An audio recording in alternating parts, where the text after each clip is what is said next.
In Invincible's final arc, while there are a million things going on and characters we know and love are dying left and right, the story takes a break for a second to celebrate a new life as Mark is woken up on the floor of a hospital room by a doctor who walks up to him and introduces him to his daughter for the first time after she was born. Mark takes his gloves off so he doesn't get any blood on the baby since he's been battling non-stop, but as he holds his daughter for the first time, his first baby that he intended to have, Mark cries and wipes a tear away, asking the doctor if Eve is going to be okay. But the doctor says right now they were only able to save the baby and Eve might end up being a different case altogether, but even if Eve survives, she might do so with only one of her legs intact. Mark says that over anything, he just wants Eve to live as he looks down to his daughter apologizing to her for the screwed up life she's probably about to live, and the doctors tell Mark that Eve is finally awake. Once Mark visits the room with their baby, Eve and him reconnect since before they weren't together anymore, and Mark leaves baby Tara in her mother's arms as he walks away for a bit to gather himself and runs into the last person he needs to see right now, Anissa, who whispers that she missed Mark as she puts a hand on his shoulder and walks away,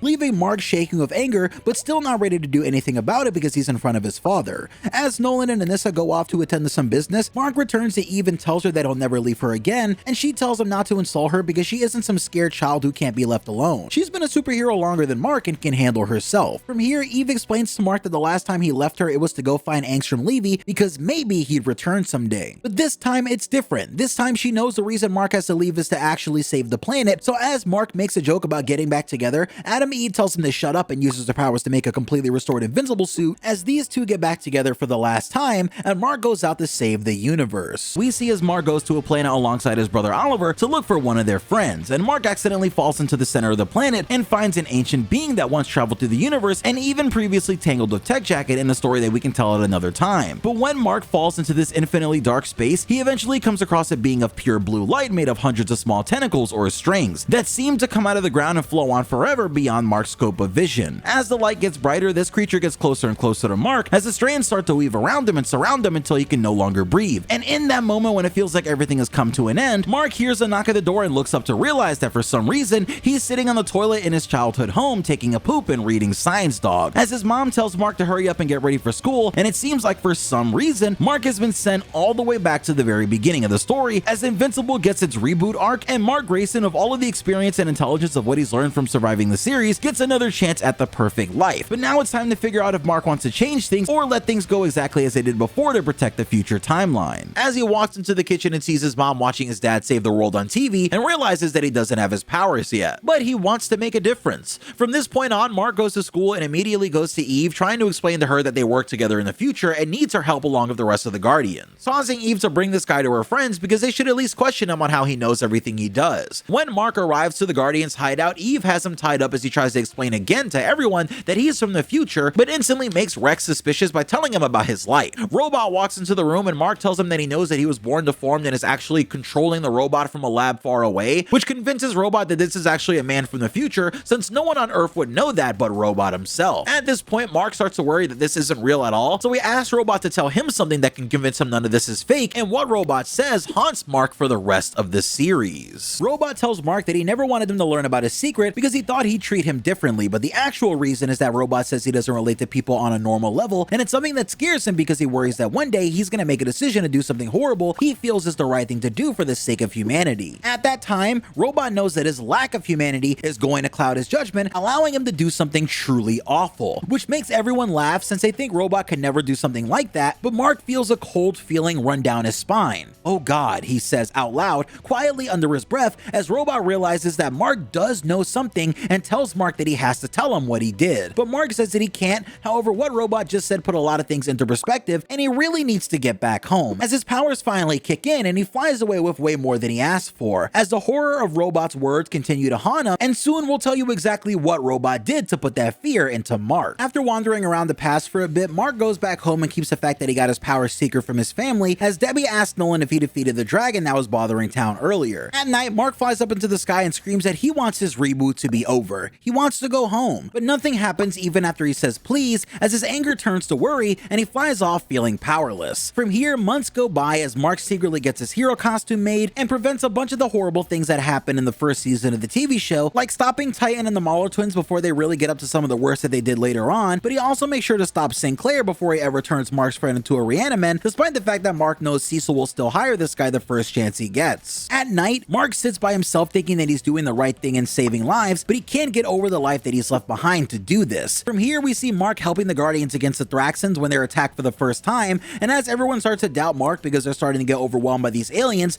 the worst possible thing happens as Omni-Man discovers that Mark has his powers and that he's been hiding his powers from him this entire time, telling Mark that they'll discuss this at home. As Mark is doing the dishes that night, Nolan asks him why he wouldn't tell him about his powers, and Mark lies, saying that he was trying to find the right way to tell his dad, but Nolan isn't buying it, causing Mark to ask if the two of them could talk up in the sky. Up in the clouds with both of them completely suited up, Nolan continues to worry about his son as Mark asks him if he loves him, telling his father that he really needs to think before he answers whether or not he loves Mark and his mom, because it's never been more important. Omni-Man scrunches his face a bit for a second, but tells Mark that he does deeply love the both of them and assures Mark how important the two of them are to him. This gives Mark the confidence to put his hand on his dad's shoulder and say, okay, then please don't conquer the planet, Dad. And from that moment on, the energy in the sky completely changes as Omni-Man drops the father act and puts on a furious face, realizing that something is wrong here as a fight between these two is brewing again. Mark tells Nolan everything that's going to happen next, from his explanation of the Viltrumite takeover and even their fight with each other, and how eventually they came together to fight against the Viltrum Empire. Mark tells Nolan that he's admitted to him how much he actually loves Mark and his mom, and that he doesn't know what's going through Nolan's head, but he really doesn't want to fight again, and begs to just keep talking this over without any violence. Omni-Man punches Mark across the face so hard that one of his lenses completely breaks off as he says, "You can't defy the Viltrum Empire," and menacingly floats behind Mark before Mark tells Nolan that he's defying him right now. Nolan proceeds to tell Mark that his hypothetical situation was creative and he doesn't know how Mark found out about everything, but this planet's fate is already sealed. Mark one last time screams at his father that he knows he won't carry out his mission and that he'll abandon Earth and do the right thing, but his father sends him flying with a strong backhand, saying, "I am no traitor," as Nolan grabs him by the face and tries to slam him into a building, but Mark causes them to miss. But as Mark keeps trying to talk no jutsu his father and continues getting whacked so hard his eyes roll to the back of his head as the hits just keep on coming. Eventually he realizes it's time to try and escape as he flies as far away as he can with Omni-Man on his heels, making a few attempts to grab him out of the air. Finally though, Nolan grabs onto Mark and this causes Mark to aim himself towards a specific cliff, and as they slam into it, Nolan tells Mark that he won't stop until he's beaten some sense into Mark because this planet's fate was decided the moment Viltrum discovered it. There's nothing that can save it, and by even trying, the two of them would just be dooming this planet as well as themselves, showing Omni-Man's inner fear being his true motivator here along with his loyalty. Problem for Omni-Man is that Mark didn't just pick some random location to go to, he actually led Omni-Man straight to the Guardians of the Globe's hideout as Immortal says, "Omni-Man, what the hell are you talking about?" And it seems like Mark finally has some help in this battle. We see Mark confirm everything they just heard as the Guardians leap into action trying to lock Nolan down, but right away we see him punch right through the Immortal as everyone stands there shocked, and Omni-Man tries to use that moment of hesitation to end War Woman as well. But Mark blocks him as the Guardian members start to fight back, and Mark continues trying to talk no jutsu his father even in this situation. Nolan proves he's never gonna listen by nearly knocking Mark out cold, but thankfully Red Rush steps in, finally arriving on the scene, as just like in the original fight for a moment he wonders if this is just mind control, and everyone confirms to him that no, this is for real. As Omni-Man tries to grab Mark, since I mean he's still really the biggest threat in the room, we see Darkwing swoop in telling Mark that he needs to focus because the longer this goes on, the more likely it is that they'll lose. Omni-Man throws Martian and Red Rush into them to keep them from having any time to coordinate, and as he gets up from an attack by War Woman, he grabs her by the neck trying to pop her like a grape before Green Ghost steps into the room, and this gives her enough time to finally knock him out as Darkwing gets Invincible stable and Red Rush proceeds to tie Nolan up for the time being. Mark looks devastated that things didn't go the way that he planned as everyone stands around confused with what to do now until Cecil steps in through a teleporter gate with his reanimate and starts to clean everything up. Back at the Pentagon, Mark explains everything to Cecil, who at first has trouble believing this guy is from the future, but warms up really quickly under the premise that he has someone who knows every major threat that's coming, and that's valuable. Finally, Cecil and Mark take a visit to Omni-Man's cell under the Pentagon where they have him unable to even move, but Cecil doesn't actually plan to keep him there and gives Mark the task of rehabilitating his father. This starts with Mark apologizing to his dad, but Nolan says, "No son, I'm the one who's sorry." He asks Mark if he hurt him, and Mark jokes that it was actually way worse the first time, which honestly just makes Nolan feel worse about what he did, as he explains to Mark that everything he said was right, but the more that he kept saying the right thing, it just made Nolan angrier and angrier, causing him to eventually lose control. Omni-Man explains that he found himself wanting to do horrible things to cover up his feelings of doubt, and even planned how exactly likely he'd end the Guardians of the Globe, despite the fact that they were his friends, saying that he'd have to do so fast so he wouldn't even realize what he's doing because he'd want to stop himself. And this really explains why he was so ruthless in episode 1, because somewhere deep in there he didn't want to be doing what he did. At the end of this speech, Nolan tells Mark that he would have had to live with the guilt of all the things that he was tasked with doing for the rest of his life, so he thanks his son for making him realize that there's a better way. Eventually, after explaining everything to Alan the alien, Mark brings Alan back to the Pentagon to see Nolan and comes up with a plan to send Nolan back with Alan to Telestria, speeding up the events of the Invincible War's preparation stage way earlier into the story, so they'll be that much more ready when the time comes. As we see Omni-Man say goodbye to Debbie and head off with a whole new fate in front of him, and this will be the last time we see him in the reboot, so I hope this Omni-Man has a better life than the one that we're going back to. We see after Mark sends his father away with Alan, he tells his mom he'll be home for dinner as he says that he loves her, and Cecil sends her home through a gateway and apologizes for how hard this all is for Mark. But Mark tells Cecil he knows he isn't sorry and wants to get to work immediately now that he's replacing Omni-Man as Cecil's lead. As time goes on, we see Mark continuing to clear up a lot of the threats that he dealt with early on in life and preventing tragedies like what happened to Cade and Rex this season, and even leading the teen team along with the Guardians against the Flaxons when they attack. In the middle of the battle, Adam Eve gets blown out of the sky and Mark saves her because obviously he still loves Eve, but he gets dragged back to reality when Rex says, "Careful there, Invincible, that's my girl." Afterwards, Mark comes home, and despite the fact that everything is going amazing, he's saving so many lives and making a real difference, he starts to cry alone in his dark room because he's pretty much sacrificed everything for everyone else to have a better life, but this has made his own life pretty terrible. As he cries in his hand, suddenly a light begins to glow in the room, and before Mark, he sees the creature from the cave at the beginning of the reboot as it reaches out to Mark one final time, asking him if he realizes how many people he's saved and the misery that he's undone. Mark replies that his life sucks now, but the being who exists outside of space and time responds, telling Mark that his changes have had ripple effects on the universe, and some of these ripples have impacted him negatively, but looking over everyone in the universe, this being knew that Mark Grayson wouldn't choose to trade the lives of those who died or were hurt to maintain his relationship with his wife. He's simply that selfless. Mark says, "You're right," as the god tells him that there's a balance that needs to be maintained in the universe, and in his, far too many innocents had died. But because Mark's life reaches so far across the universe, by staying here, he could truly restore that balance. Though by the rules of this creature's powers, ultimately it's all Mark's choice. Mark says no, he doesn't want to stay here no matter what he's changed. This leaves the god shocked, saying, "What? How could you?" But Mark replies that even if he and Eve get together and have a daughter, it won't be Tara, so choosing to stay here means ending her life in the other universe. And when Mark chooses to go back because he wants to be with his daughter, the entity questions him one last time, saying, "You would allow the countless deaths you could have prevented just to save one life?" And Mark replies, "Yes," which ultimately enrages the god, as it says Mark was the last hope of the universe, and Mark argues back that this is all ridiculous because this entity has never told Mark what he's trying to prevent, and has just been vague this entire time. But now after leaving him in this hell, it shows him a way back home and wonders why he would take it. Finally trying to plead with Mark to make the right decision, the being says, "Is there anything we could say to make you reconsider?" And when Mark says no, it starts to attack him with its body likely made of string theory strings, latching onto him, starting to suffocate Mark in a blinding white light, telling him that he's doomed this world and he's a disgrace, as Mark feels sorrow filling up in his gut, and it starts to get colder and colder until the light has completely vanished, and Mark looks down saying, "I can live with that," as he realizes he's back in the cave and it's time to head home. So he speeds back home as fast as he possibly can through space with tears in his eyes until ultimately reaching his balcony where Eve is standing alone.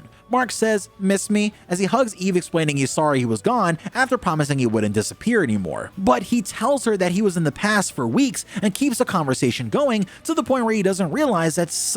everything is different. At that moment, Mark asks Eve where their daughter Tara is. He wants to hold her again. But when she walks out onto the balcony, Mark tries to put on a strong smile as tears build up in his eyes and he starts to completely break down. As before him, his daughter stands, no longer a baby, but now about 5 years old, saying, "Are you my daddy?" as she meets her father for the first time. Ouch.